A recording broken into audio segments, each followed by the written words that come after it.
The people from Mexico down through South America have far more intricate religious rites and mythoses than the tribes of the North in the regions we now call the United States and Canada.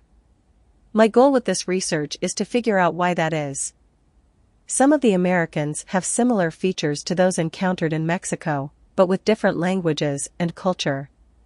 Yet the Mexicans dwelt among remnants of advanced civilization while demonstrating no knowledge or techniques for building their megalithic temples.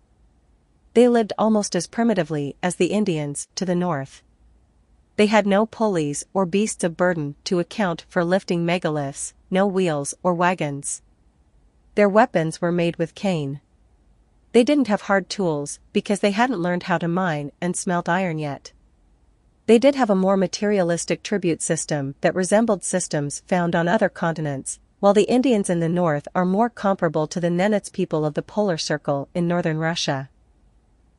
As a brief aside, the Nenets are claimed to have a history that goes back a couple millennia, but their history of interacting with Russians only goes back to the 11th century AD. Here is a great video titled How Nomads Survive Beyond the Polar Circle. Keep in mind that they did not learn how to herd reindeer on a large scale till the 18th century. The Mexicans had glyphs for the common people, which weren't hieroglyphs, sacred glyphs that only the initiated can read, and they used paintings to record their history, which the Inquisition destroyed for reasons explained in my latest book Spirit World, Terminalia. I may stand corrected regarding Nahualism and shape-shifting, in that I suspected it was foisted onto the tradition to demonize it.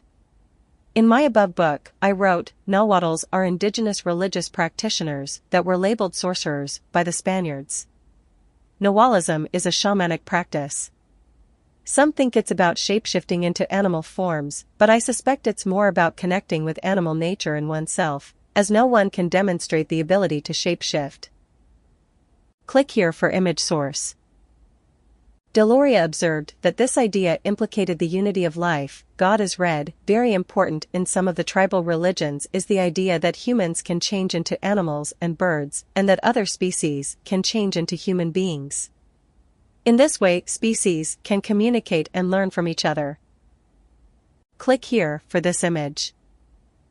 Núñez de la Vega's account of the Nagualists, from his 9th pastoral letter, is similar. The Nagualists practice it, divination, by superstitions calendars, wherein are inserted the proper names of all the Nahuals, of stars, the elements, birds, beasts, fishes, and reptiles, with observations upon the months and days, in order that children, as soon as they are born, may be dedicated to that which in the calendar corresponds with the day of their birth. This is preceded by some frantic ceremonies and the express consent of parents, which is an implicit pact between the infants and the Nahuals that are to be given to them. I noted that the Old World does this with our natal signs. How different is Nahual from natal? The Mexicans had the same flood story as Noah, only he was called Paitcatl, sometimes called Coxcox or Sipaquatona. If you're interested in the creation stories of the North American Indians, keep reading.